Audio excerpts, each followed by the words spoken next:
The first sound is silence, not absence, but presence. A crushing glacial hush that folds over the treetops like burial cloth. Beneath it, the forest breathes, slowly, barely, as if trying not to be noticed. Branches creak like bones. The wind carries voices it doesn't understand. And somewhere in the frostbitten dark, a hunger begins to wake. No beast announces itself. No footstep betrays its passage. But among the Algonquin peoples, this is the moment that marks its arrival. When the air stills and your breath turns to ice, they say, he is listening. The Wendigo, not a creature of flesh, but a shape carved from desperation and cold. Not a ghost, but something far older, a memory wearing bones. In northern myth, the Wendigo is a devourer. Its name is spoken like a curse, but whispered like a prayer. It moves with winter, not because it was born from snow, but because its spirit is like winter, endless, barren, and starving. It possesses, it consumes, it hollows, and it never forgets where it came from. But this is not just a tale of terror. It is a warning and a riddle. For the Wendigo is not merely something that hunts you. It is something you become. Once, before borders, before roads, before time had a face, people survived through ritual and respect. The land was not conquered but listened to. Spirits were many, and none could be ignored. Among the Cree, the Ojibwe, the Innu, there was a shared understanding. Hunger is sacred. It tests the soul. But if you break the law of the spirit world, if you eat the flesh of your kin, the transformation begins. Not immediately, not loudly, but deeply, quietly, like a frostbite that starts in the bone. The Wendigo's tale was passed mouth to mouth, like an ember kept alive in snow. Sometimes it was a giant, 15 feet tall, with glowing eyes and lips chewed raw from its own starvation. Other times, it was no form at all, just a coldness that entered your thoughts and taught you how to forget your name. What mattered wasn't the shape, but the message. This was not horror for its own sake. It was moral architecture, spiritual logic. In a world where food ran out and snow could last for months, stories had to be stronger than cravings. Myths became guardians. And the Wendigo, paradoxically, was not simply a monster, it was a boundary. But boundaries can break. As colonialism spread like a wildfire through the north, it brought more than rifles and roads. It brought forgetfulness. Languages were burned, sacred knowledge was silenced, and in the silence the Wendigo grew restless. No longer kept in balance by ritual, its image began to change, first in the minds of missionaries, then in the writings of settlers. What was once a spirit became a monster. What was once a cautionary tale became entertainment. But the spirit did not disappear. It adapted. In the late 1800s, reports emerged of men going mad in the woods, of hunters who returned changed, whispering in dead languages, speaking to shadows, dreaming of frozen feasts. Doctors invented names for these conditions, called it Wendigo psychosis, called it mental illness. But to the elders, it was simple. The balance had been broken. So now we return, not to explain the Wendigo, but to listen to it. To walk the long shadowed path between what was feared and what was forgotten. To find not just the monster in the snow, but the meaning inside it. Because before it devours the world, the Wendigo devours the soul. This is how it begins, not with claws or cries, but with forgetting. Not the forgetting of facts, but of warmth, of names spoken by firelight, of lullabies whispered into pine needles and folded into hides, a forgetting so total that the snow begins to speak in your voice. That is when the Wendigo enters, when there is nothing left to hold you tethered to the human shape. The soul, among the First Nations of the North, is not a singular thing. It is layered: breath, shadow, echo, dream. A fire must be tended in all of them, but when starvation comes, it does more than empty the stomach. It unthreads the self. Hunger steals time. Cold freezes thought, and when one's soul begins to slip, the Wendigo does not need to hunt. It simply waits. A hunter in the woods. A child left too long alone. A woman who watches her husband vanish into white and never return. These are not fairy tales. These are the fractures through which the Wendigo creeps. It is not a creature of impulse, but of inevitability. Where isolation reigns and grief metastasizes, it emerges, not as punishment, but as transformation. Because the Wendigo does not kill, it replaces. Those who feel it describe the same descent. First, a strange lightness, the feeling of snow in the lungs. Then a voice that does not echo but answers. Dreams shift, time fractures. The memory of meat becomes a longing you do not understand. The smell of smoke turns bitter, your bones begin to itch, and somewhere in the mirror your eyes look back but do not blink. By the time the Wendigo fully arrives, it is too late. The body remains, but the name has gone. It is not madness. It is metamorphosis. In ancient rites, the elders once told stories of those who came back from the brink.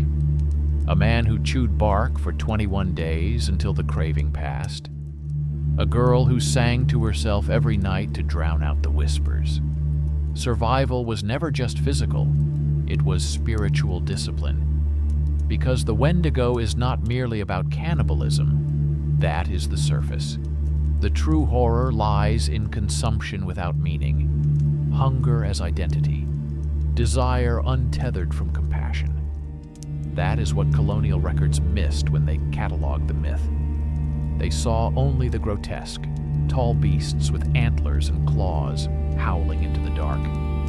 They painted it as a demon, a horror. But the indigenous stories were quieter, sadder, more intimate. The Wendigo was a failure to belong, a severance from the world. It was what happens when you forget how to pray to the forest, when you treat other lives as meat. And in this forgetting, something terrible awakens, not just in one man, but in entire cultures. Greed with no purpose, growth with no spirit. Entire nations became Wendigos in disguise. You see, the spirit was never confined to the north. It is a metaphor that moved across continents, into boardrooms, into appetites shaped like empires. The myth survived because it told the truth, that when you feed endlessly, you hollow. And when you hollow long enough, something else moves in. So the Wendigo lingers, not in shadows, but in systems. Not in icy breath, but in burning ambition. And though its name is old, its face keeps changing. It is no longer just a spirit of hunger. It is a symbol of forgetting, of the land, of the ancestors, of the sacred. And it asks only one question: what are you willing to consume to survive? The question echoes not like thunder, but like breath on glass, faint, vanishing. Yet once heard, it cannot be unasked. For it is not merely about food or famine, but the thin edge between need and desecration. To survive, the body must devour. But what of the soul? What happens when the act of survival becomes a sacrament corrupted? Among the Anishinaabe and Cree, survival was never an excuse for transgression. To kill without prayer was a wound upon the world. To take without offering was to invite imbalance. The Wendigo was the name for what entered when that balance snapped. Not simply a monster, but the spiritual consequence of unchecked need. In this light, cannibalism was not only a crime against kin, but a rupture in the sacred web, a severing of self from the great circle of life. And the Wendigo was the scream that followed silence, the frost that filled the hole where a name used to be. Yet across the 19th century, settlers twisted this myth. Fascinated and horrified, they reduced it to grotesquerie. They wrote tales of monstrous giants with corpses dangling from their mouths, antlers crowning their heads like trophies.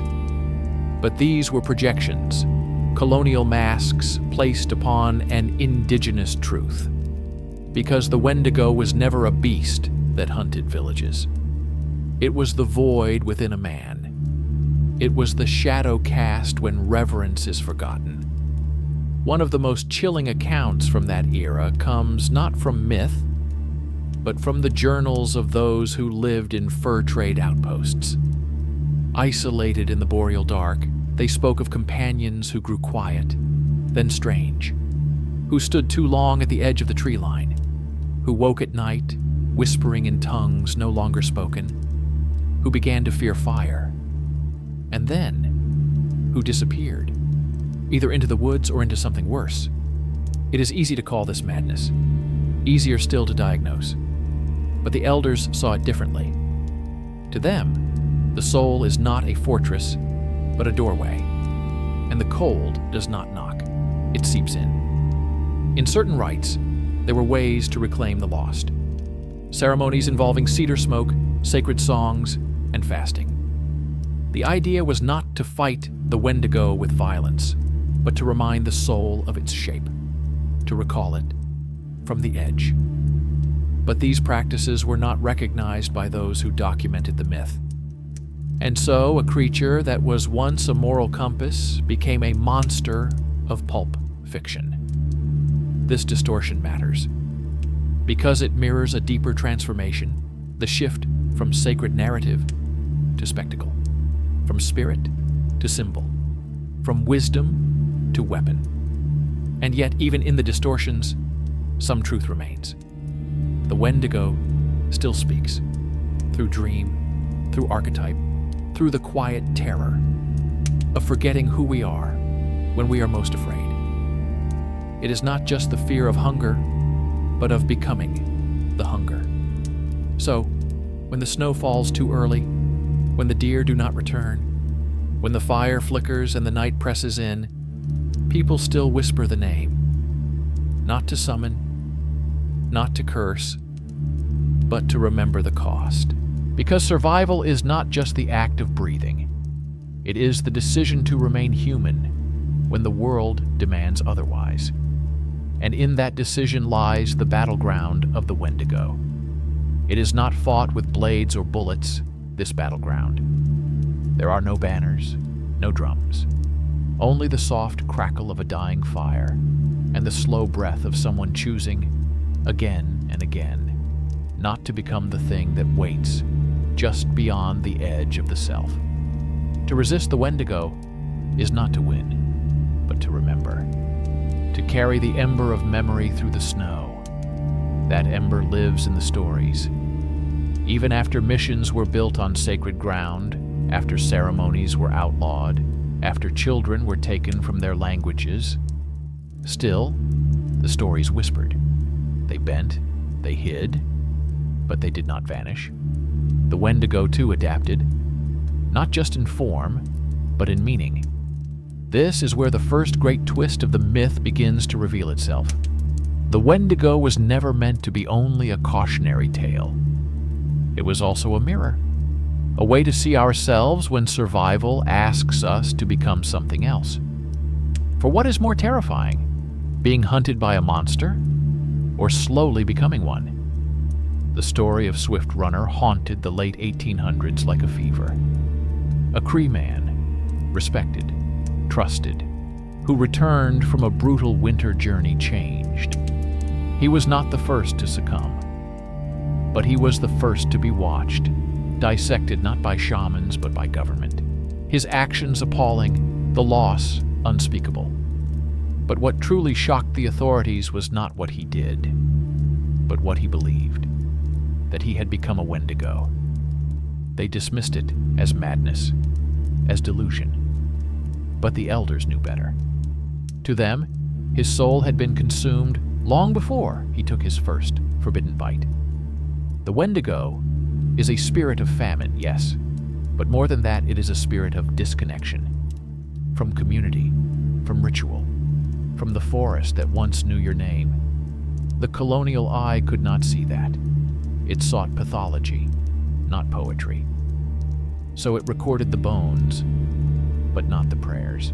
The screams, but not the silences. In this, the myth was split. What had once been medicine became mythos, half forgotten, half feared. And yet, even as it was distorted, the Wendigo revealed something deeper. It was not only about individual madness. It was about collective loss. The hunger that creeps in when a people are stripped of their stories. The cold that grows when the land itself is no longer sacred. The Wendigo was the shadow cast by a culture unraveling. A symbol of what happens when consumption of food, of land, of people is sanctified and memory is burned. That is why the tale survived, not because it was gruesome, but because it told the truth in symbols, when the truth could no longer be spoken aloud. And so, across the snows, the fire kept burning, in sweat lodges, in hushed retellings, in eyes that still knew what to fear. It burned in resistance, in ritual, in the quiet decision to keep teaching what had been forbidden. Because the Wendigo does not fear fire, it fears what fire represents: connection, warmth, story. A shared meal that feeds the soul and not just the stomach. And in the heart of that fire, something ancient waits. Not a warning, not a weapon, but a question, flickering through time like smoke through spruce branches. What does it mean to be human when everything around you teaches you to forget? It means holding on to a name even as the wind tries to erase it. It means carrying stories like embers under your tongue, whispering them into the frozen dark so they won't die. It means walking through the woods, not as a conqueror, but as a guest. A guest who remembers that the forest is alive and that everything alive is listening. And when you forget, when you stop listening, the Wendigo remembers for you. This is the true horror hidden in the folds of the tale. Not just the man who eats his kin, but the world that made him think there was no other choice. When the treaties were broken, when the land was fenced, when the ceremonies were banned, it was not just law that changed, it was the rhythm of survival. Communities fractured, rituals lost their place. The wisdom that once warded off the Wendigo was silenced, and in that silence, it returned. But not as myth, as metaphor. It crept into cities, into systems, into hungers that had nothing to do with winter, into the way industry devours rivers and greed eats memory, into the idea that more is always better, no matter the cost. The Wendigo became a reflection, not of the indigenous man gone mad, but of the world that made madness necessary. That is the twist that the old stories never needed to say aloud, that the Wendigo was not just a monster, it was a consequence, a symptom of forgetting how to belong. In this forgetting, names were lost.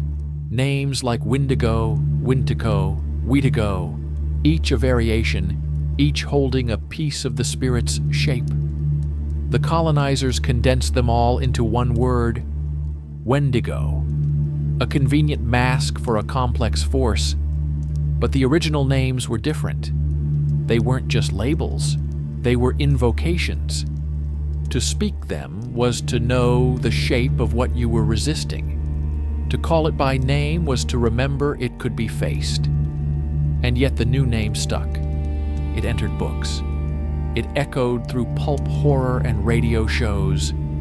The creature changed shape again, no longer a cautionary echo of communal failure, but a wild beast for entertainment. The Wendigo of the forest became the Wendigo of the screen, antlered, fanged, grotesque. But in that theatrical transformation, something vital was lost. Because the true Wendigo doesn't need fangs. It needs silence. It thrives where ritual has been replaced by routine, where respect has been replaced by hunger, where story has been replaced by spectacle. It does not want you afraid. It wants you numb. It wants you to forget that the woods were once sacred. That snow once listened. In recent decades, some have tried to reclaim the tale, to return the Wendigo to its sacred roots, to speak of it not as monster, but as metaphor, not as fiend, but as teacher. These are not easy tasks. The myth is tangled now, wrapped in misunderstanding, shadowed by years of cultural theft. But still, the elders whisper. Still, the ceremonies flicker. Still, the ember burns. Because to speak of the Wendigo now is to speak of the world we have made. A world where consumption defines value, where silence is sold, and where memory, true ancestral memory, is the most endangered thing of all. And somewhere within that world, the Wendigo still waits, not to pounce, but to offer a mirror. Because the Wendigo does not hunt, it reflects. And what it reflects is not always monstrous. Sometimes it shows us what we have chosen not to see. The slow violence of forgetting. The spiritual decay masked as progress. It shows the face of the world we built while pretending we had not broken the one we were given. It shows us the cost of refusing to remember. The ice holds memory like bone. In the deep forests of the subarctic, the lakes freeze thick as mirrors, unbroken, undisturbed. Elders used to say that if you looked into that frozen surface at night, you might not see yourself at all. You might see what lies behind your reflection. Something watching. Something waiting for you to forget what you are. That is the Wendigo's domain, not the shadows of the forest, but the shadows in us. It is here that the story deepens, because the Wendigo, while feared, was not always evil. In the oldest versions of the tale, there is something almost sorrowful in its hunger, a being cursed not by malevolence, but by imbalance. It suffers from what it devours. It is a warning, yes, but also a plea, a symbol not of punishment, but of potential. The fate of those who fall too far from the circle of belonging. And what is more human than that? To lose one's place, to forget the songs of the elders, to hunger not just for food, but for meaning. Psychologists once tried to give the Wendigo a clinical shape. They labeled it Wendigo psychosis, describing a syndrome of craving human flesh, even when other food was available. But even this medicalization was a mirror. It reduced the spirit to symptom, the sacred to disorder. It framed the ancient myth through the cold lens of pathology, missing entirely the cultural weight, the spiritual architecture that made the story matter. Because to those who lived with the story, the Wendigo was never just about madness. It was about exile, not physical, but spiritual. A severing from kinship, from the sacred, from the shared web of reciprocity that once tethered every act to meaning. In that exile, the hunger begins. And if the Wendigo reflects what we refuse to see, then it reflects our modern world with disturbing clarity. We live in a time that feeds endlessly. Data, oil, forest, flesh, all devoured, often without reverence. Our appetite is constant, and it never pauses to pray. The land shrinks. The old stories grow quieter, and still we consume. But just as the Wendigo reflects our failings, it also reflects our choice. To become a Wendigo is not destiny, it is decision. The tales make that clear. Transformation is not forced, it is allowed. It begins with the silence that replaces ceremony, with the forgetting that follows grief. And it ends when nothing is left inside but hunger. So perhaps the Wendigo is not a beast stalking the night. Perhaps it is the echo of a question we've stopped asking. What do we owe to what we take? Because in a world built on consumption, to remember is an act of resistance, to make a fire in the cold, to tell the stories as they were meant to be told, not as monsters, but as mirrors. And still the ice watches. Still, it waits. The reflection unchanged. The hunger unspoken. Because the Wendigo is not the thing outside your door. It is the silence inside your name. Silence does not always arrive empty. Sometimes it arrives full, swollen with unsaid prayers, with broken rituals, with the echoes of stories interrupted. In the old traditions, a name was never just a label. It was a map, a lineage, a promise. To know someone's name was to know their place in the world. But the Wendigo enters when names lose their roots, when a name is no longer spoken by anyone who remembers its shape. And so, when the Wendigo takes hold, the first thing it eats is the name. This is why the elders feared forgetting more than death. Death was a passage. Forgetting was erasure.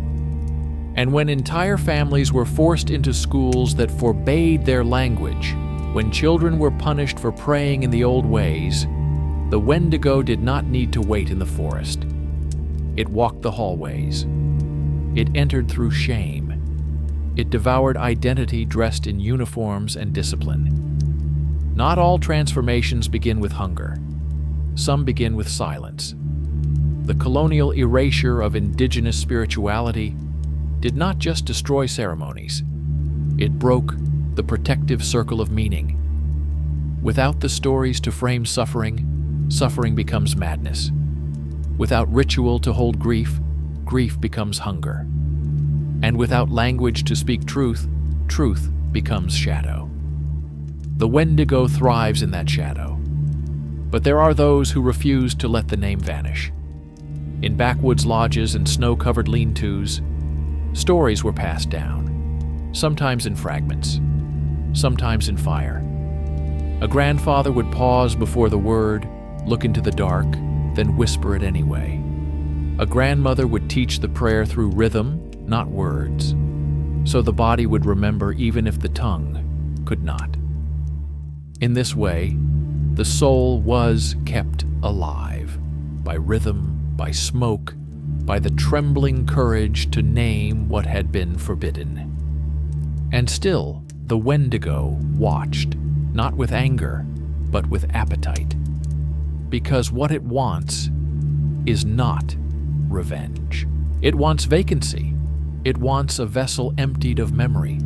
It wants you to forget the shape your ancestors carved in spirit, to forget the stories that once tethered your hunger to the stars. This forgetting is not always dramatic. Sometimes it is gradual, a slow drifting away from what matters, a lost word here, an unspoken prayer there, until the spirit that once lit the fire flickers and dies. But the old ways teach that flickers can reignite, that even a single breath of memory can banish the cold. There is a word in many Algonquian tongues that means remembering together. It is not about reciting facts, but about breathing life into story. A communal act, a ritual of resistance. And every time a child is taught the name of the Wendigo with reverence, not fear, that act becomes a thread, pulling the soul back from the edge. The creature in the snow has no power over those who belong. It cannot enter a circle that still sings. It cannot hollow out a soul that is full of ancestors. That is the paradox. The Wendigo grows strongest, not in wilderness, but in absence. Not in the howl, but in the forgetting of why you were singing in the first place. And so the true danger is not the spirit itself, but the conditions that let it thrive. Hunger without community. Survival without story. Identity without origin. For when all else has been taken, the last defense against the Wendigo is not a weapon. It is a name, spoken, sung, remembered. Because even in the deepest cold, the name remembered is the fire that never dies. But what happens when the forest forgets you too? This is the horror that lies beneath the Wendigo's frostbitten myth. Not just that we forget the land, but that the land forgets us in return. Trees that once bent to your voice now stand silent. Rivers no longer recognize your offerings. The snow falls without listening. You become a stranger in the place that once knew your footsteps by heart. And in that estrangement, the Wendigo finds a home. Not as a spirit of vengeance, but as a natural response, a rebalancing. When the web of reciprocity is torn, something else moves in to feed on the wound. It does not need to be summoned. It arrives as naturally as rot in still water. Not because the people have failed, but because the connection has been severed. Once the people and the forest shared breath. Every act, hunting, gathering, storytelling, was a form of conversation. You asked permission before taking. You left tobacco when you harvested. You spoke to the fire as if it were kin. And in return, the forest offered protection. Its spirits were watchful, but just. Even the Wendigo, in its earliest form, was part of that ecosystem. A reminder of what happens when the sacred order is broken. But colonization rewrote the grammar of that relationship. Land was no longer kin, it was property. Spirits became superstitions. Stories became lies to be unlearned. And with each forgotten word, the silence deepened, until even the trees forgot your name. In many traditions, the Wendigo was said to call to those who wandered too long, not with words, but with familiarity. A rustle that sounded like your mother's breath, a shadow shaped like an old friend. It lured not with terror, but with comfort. Because what it wanted was not your death. It wanted your surrender, your acquiescence, your forgetting. And when you forgot who you were, it could finally remember what it had always been. This is the turning point of the myth. The twist buried in ice. The Wendigo is not a beast of punishment. It is the symptom of a world where relationship has been replaced with consumption. It grows in soil poisoned by extraction, in minds conditioned to take. It thrives where story has been severed from place. And that is what makes it more than legend. That is what makes it prophecy. The horror of the Wendigo is not that it devours flesh. It's that it teaches us to call that devouring survival. It convinces us to wear our forgetting like armor. It tells us that to take without giving is strength, that to consume without end is power. But there is another path, buried deep beneath the frost, older than the Wendigo, softer than the silence.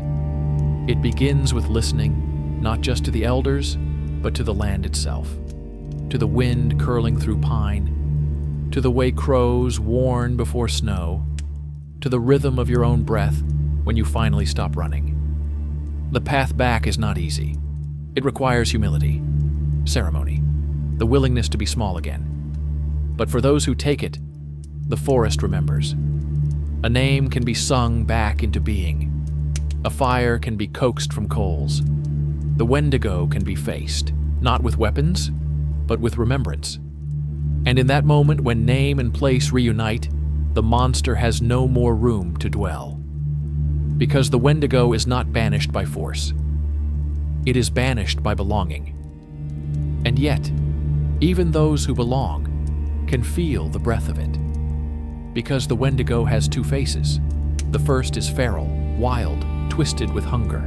But the second is refined, invisible. It wears suits. It signs treaties. It sits behind desks of polished oak. The second face does not howl in the woods. It speaks in measured tones and calls its appetite progress. This is the deeper twist. The Wendigo is not just the shadow of individuals. It is the soul of a system. A system built not on reciprocity, but extraction. In the old stories, the Wendigo was feared because it could enter the body. But now it enters through institutions, through ideologies. It no longer needs to wait in the forest. The forest comes to it. Cut down, ground to pulp, shipped in trucks. And still, the hunger says, more. This second face of the Wendigo is not monstrous in appearance. It is rational. It is organized. It is celebrated. And that is what makes it so dangerous. Because we do not fear what looks like us. We fear what threatens our comfort. And the Wendigo now is our comfort. Built on the silence of forests, the erasure of names, the forgetting of all that once held spirit in balance. In this form, it no longer consumes out of desperation. It consumes out of habit, out of entitlement. It believes the land owes it something. It believes stories are quaint. It believes ancestors are obstacles to profit. It walks among us without claws or teeth, but its hunger is endless. And this too was foretold. In many Algonquian tales, there are warnings not just about wandering into the woods, but about forgetting humility, about losing the thread that connects survival to spirit. One story speaks of a man who grew so respected that he believed he no longer needed to thank the animals he killed. At first, nothing changed, but soon the snow deepened. The prey vanished. His fire would not light. And in the silence that followed, something stepped forward, not to punish, but to replace. The man had not committed evil, he had simply forgotten. That is the line where the second Wendigo lives, not in wickedness, but in amnesia. It is the Wendigo of empires, of corporations, of policies that displace and destroy while smiling for the camera. It thrives in denial. It feeds not only on land, but on meaning, the way a myth is hollowed out and turned into a mascot, the way a sacred story becomes a horror trope, the way grief becomes entertainment. And yet this Wendigo is harder to face, because it wears our face. To confront it, we must do more than fear the forest. We must look at our own appetites, the things we call success, the comforts we mistake for connection, the stories we choose to believe because they make our hunger feel holy. The Wendigo has adapted. It no longer needs to whisper in the wind. Now it speaks through us. But there is still time. Because stories are not just maps of memory, they are tools of resistance. And even this second face can be unmasked if we dare to tell the myth in its original form. Not as spectacle, but as truth. Because the Wendigo is not a thing of the past. It is the spirit that waits in every unchecked desire, dressed in your own reflection. This is the most terrifying truth of all. The Wendigo doesn't break into our lives. We invite it. We conjure it with every blind indulgence, every forgetting of consequence, every hunger we name as right. It does not seduce, it affirms. It tells us we are good, even as we consume what cannot be replaced. And because it flatters us, we obey it. This is no longer the story of a single creature haunting the frost-bound woods. This is the story of a society that crowned its hunger king and called it growth. The Wendigo no longer stalks from the edge. It sits at the center. It has learned to mimic our voices, to write our laws, to turn even resistance into a brand. But the elders knew, no matter how clever the disguise, the Wendigo always leaves clues. It cannot hide its coldness, the chill that follows it into rooms, the way warmth disappears when it smiles. The stories it tells always end the same, with more taking, more forgetting, more silence. There are moments in history when the Wendigo speaks too loudly to be ignored. Famines that follow greed, epidemics of loneliness in cities full of people, landscapes so stripped of life they no longer echo when called. These are not natural disasters. These are signs, spirit-deep fractures in the order of things. And so, we return to the wisdom hidden in the oldest tellings. The Wendigo is not here to be feared. It is here to be understood. Because what we fear, we push away. What we understand, we can face. In that light, the Wendigo becomes not a final curse, but a spiritual warning system. It is the embodiment of what happens when we lose the thread between self and source, when hunger becomes identity, when we forget the sacredness of enough. To truly fight the Wendigo is not to run. It is to turn inward, to ask where we have been devouring without giving, where we have grown cold, where we have let silence replace ceremony. And there is no shame in realizing it has crept into our lives. In many ways, it was always there, whispering behind commerce, perched on the shoulder of ambition, licking its lips when we call destruction success. The danger is not in feeling its breath. The danger is in pretending we don't. Because once we name it, truly name it, it loses its hold. There is an old rite still practiced in secret places, a naming ritual not to banish but to bind, a chant that calls the spirit out, not with hate, but with clarity. The elders do not scream at the Wendigo. They speak to it softly. They remind it what it used to be, a spirit that once warned, not devoured.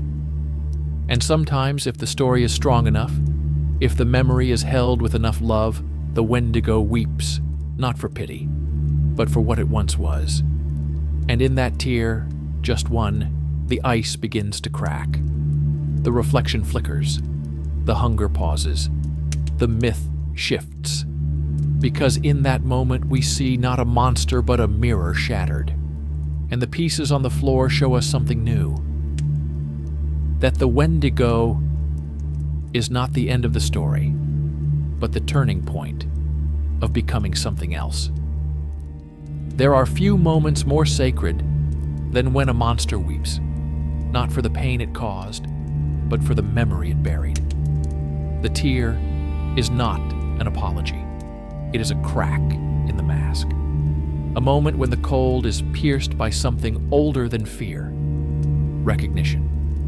In that single drop of thawed silence, the Wendigo remembers what it once was, not a devourer, but a guardian. A spirit twisted by imbalance, not born in evil, but deformed by forgetting. This is not forgiveness. This is transformation. And transformation in the old ways always begins with grief. To become something else, one must first mourn what has been lost. The rituals broken, the ancestors silenced, the land no longer sung to. And here lies the deeper truth at the heart of the Wendigo's myth. It is not just a cautionary tale about hunger. It is a grieving song, a lament for what happens when a people, a culture, a world forgets how to be in relationship with itself. We often think of grief as the end, but in sacred time, grief is the fire that prepares the ground. And when the Wendigo weeps, that fire begins. The elders teach that fire is not only for warmth, it is for remembering. Around the flames, stories are told, not just to pass the time, but to repair the thread of memory. The flicker of firelight on faces is a kind of medicine, not of herbs, but of witnessing. In the light, even the most feared spirits can be named without hate, because hatred binds you to what you fear. But reverence frees you. So when the Wendigo's image was reclaimed, not erased but re-understood, something shifted. It began with artists and storytellers from the communities that first carried the tale. They painted the spirit not with fangs, but with sorrow. They wrote poems that spoke not of monsters, but of cycles. They whispered the name again, not to summon, but to witness. In doing so, they reminded the world that mythology is not static. It is alive. And when myth is alive, it can evolve. The Wendigo's evolution is not a contradiction. It is a return. To see it not as an alien evil, but as a consequence, not as a thing to slay, but a lesson to learn, is to mature the myth, to bring it into the present, where its meaning multiplies. Because the spirit still walks, but it walks differently now. It no longer hides behind trees. It waits in boardrooms. It flickers in the empty eyes of endless scrolling. It hums in the exhaustion that comes from chasing more. It is no longer terrifying because it is foreign. It is terrifying because it is familiar. But if it can be recognized, it can be re-remembered. If it can be renamed, it can be rewoven into the sacred order. That is what the stories now offer. Not closure, but invitation. Not a warning to fear, but a map to follow. Into grief, into memory, into a new kind of relationship with the hunger inside us. And if we listen closely, we will hear it. In the crackle of fire, in the sigh of thawing ice, in the voice of the forest, returning, calling us not to battle, but to ceremony. Because even the spirit of hunger can become sacred again, if it is taught how to weep. But weeping alone is not enough. There must be ritual. There must be return. In the stories told by firelight, transformation is never complete without ceremony. To change a spirit, even one so hollowed by hunger, the people must remember their own role in the pattern. They must take responsibility not for creating the Wendigo, but for forgetting how to live without it, for allowing the hollow to grow unchecked, for trading reverence for convenience, prayer for production, balance for domination. And so, in the sacred ways, healing is collective. The Wendigo is not cast out with force. It is invited into the circle, not as a guest of honor, but as a lesson. A story retold, not to glorify the fear, but to understand the wound. It is placed at the edge of the fire, where all that has been exiled can be seen clearly, in light and shadow both. This is how the elders teach reconciliation, because in their worldview monsters are not banished. They are integrated. Their power is not destroyed, it is reclaimed. Just as a blade, once forged for violence, can become a tool for harvest, so too can the Wendigo become a reminder. A guardian not of boundaries, but of balance. But for that to happen, the community must change. And that begins with the remembering of sacred practices once forbidden. The songs once outlawed, the dances once deemed savage, the languages that carry the spirit of the world in each syllable. In these rituals, slow, rhythmic, ancestral, the body remembers what the mind has forgotten. One step, one drumbeat, one breath, each a stitch in the mending of the great tapestry, torn by silence. These ceremonies are not spectacles. They are not performances. They are offerings. And as they unfold, something ancient stirs beneath the snow. The spirits begin to return, not just the Wendigo, but all the others who fled when the balance was broken. The dreamwalkers, the forest keepers, the river listeners. The land begins to breathe again, because the land was never dead, only waiting. Waiting for us to remember the dance. Waiting for the fire to be lit not in conquest, but in communion. And when that happens, even the Wendigo changes. Its form shifts. Its hunger does not vanish, but it no longer consumes. It becomes something else, a sentinel of warning, a keeper of limits. The one who reminds us, when we take too much, that the cost is never invisible. In this form, it teaches. It becomes part of the cycle, not a break from it. It does not erase the past. It bears witness to it, like a scar that speaks of healing, not just pain. And so the myth becomes whole again, not as a tale of terror, but as a map of return, not as a monster to run from, but a mirror to sit before, in stillness, in honesty, in reverence. Because the Wendigo's story is our story, a tale of forgetting and remembering, of losing the thread and choosing to find it again, of hunger turned sacred, not by denial, but by discipline, not by fear, but by fire. And that fire still burns, low, gentle, waiting for the next story to be told beside it. Because the true ceremony is not what we perform, it is what we remember. And memory does not always arrive as thought.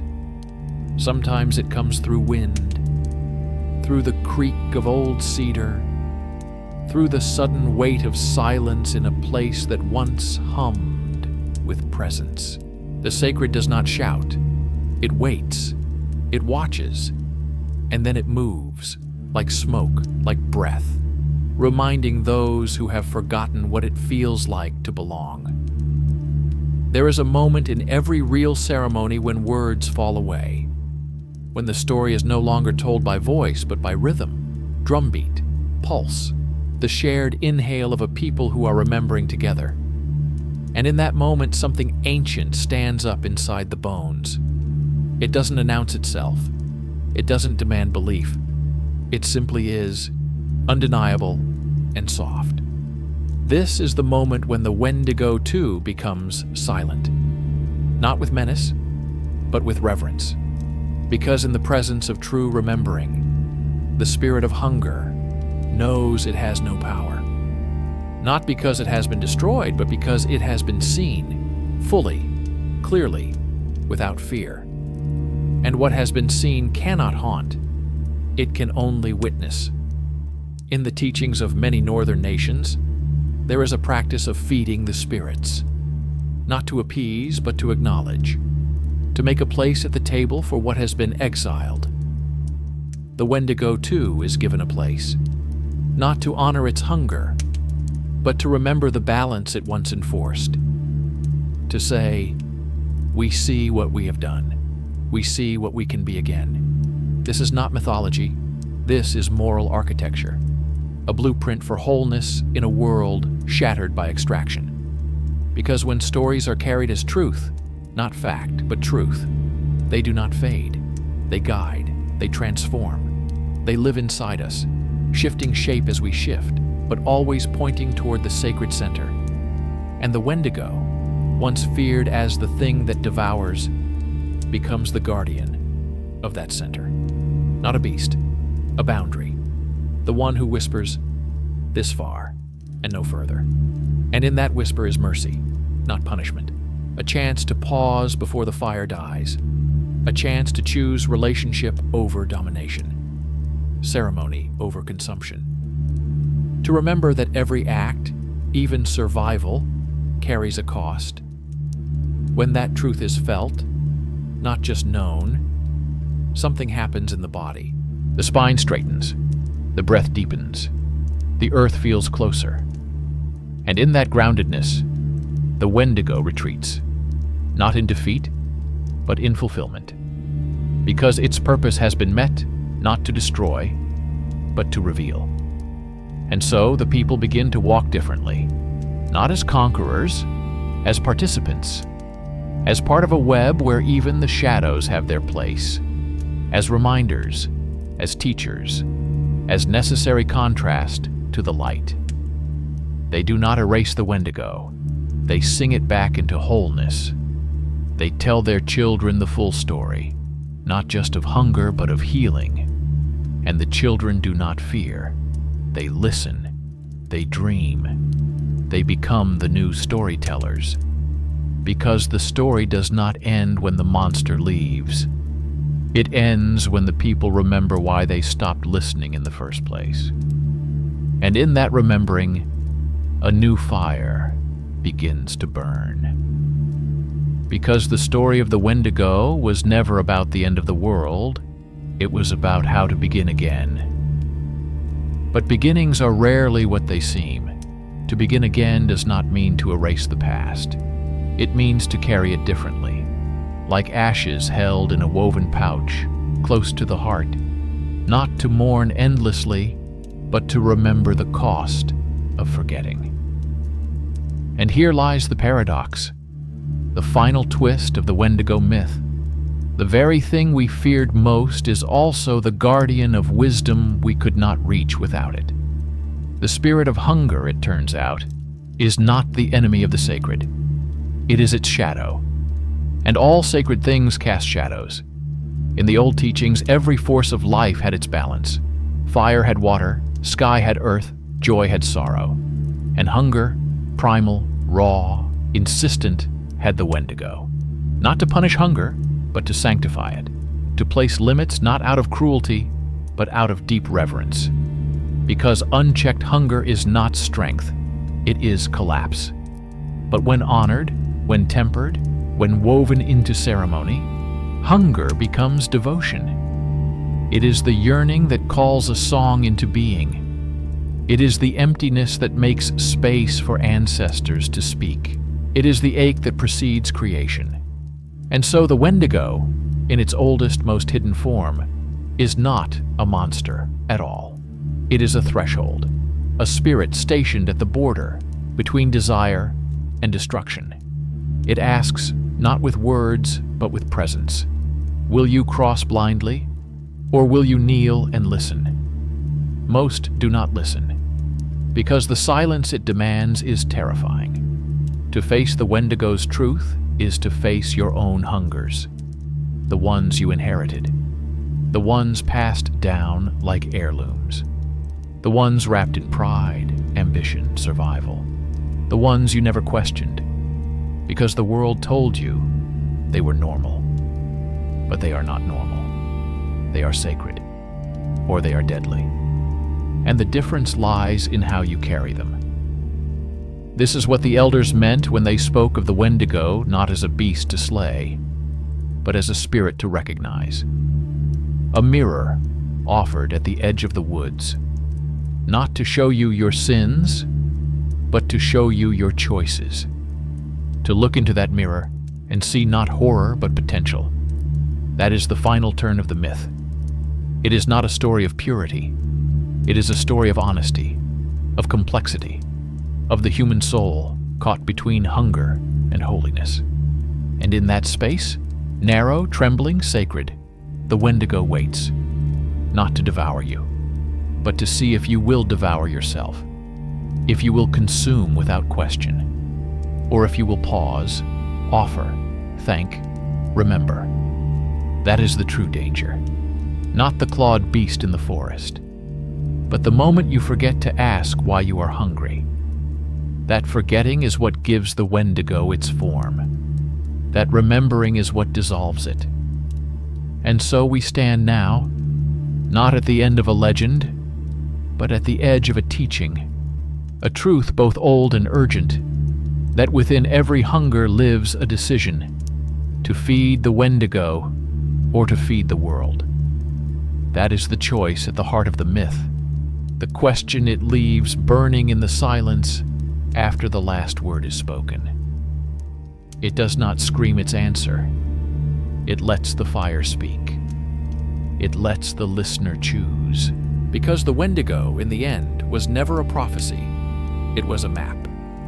And like all sacred maps, it leads not to a place, but to a way of being. A way where hunger is no longer king, where longing does not rule the spirit, but becomes its compass, where the sharp teeth of the old myth are laid gently in the soil, not as weapons, but as offerings, as reminders, as bones that once tore, but now nourish. For even in the Wendigo's most terrifying form, there is a seed, the possibility that what has been broken can still become holy. But only if we remember the ceremony. Only if we live as if every bite carries story, every breath carries memory, every silence holds a name. The myth ends where it began, in the snow, in the silence, in the deep woods where a shadow once walked. But the shadow is no longer the same. It has changed because we have changed. It still lingers. It always will. But now it is not feared. It is known. And what is known can be honored. We do not banish the Wendigo. We invite it to sit beside us at the fire, not as master but as teacher. We feed it stories, not flesh. We give it shape, not shame. And in that giving, we reclaim the sacred power of myth to transform what haunts into what heals. This is what the final ceremony looks like. Not a grand rite, not a dramatic ending, just a gathering, a circle. A silence that holds more than absence, it holds presence. And in that presence, we tell the story again. To the children, to the wind, to the part of ourselves that is always listening. We speak the Wendigo's name with care, not to call it forth, but to call ourselves back. Back to balance, back to the fire, back to the promise that even the deepest hunger can be met with grace, if it is held with wisdom. Because myth is not just what we inherit, it is what we choose to carry forward. The Wendigo was never just a monster in the woods. It was a memory of imbalance, a spirit that arose when the thread between earth and soul frayed too thin. And now as we pick up that thread, we do not discard the shadow. We weave it in, dark beside light, warning beside prayer, hunger beside offering. Because to pretend we are above hunger is to lie, but to believe we are only hunger is to surrender. The truth is in the tending, the daily sacred tending of what feeds and what must be fed.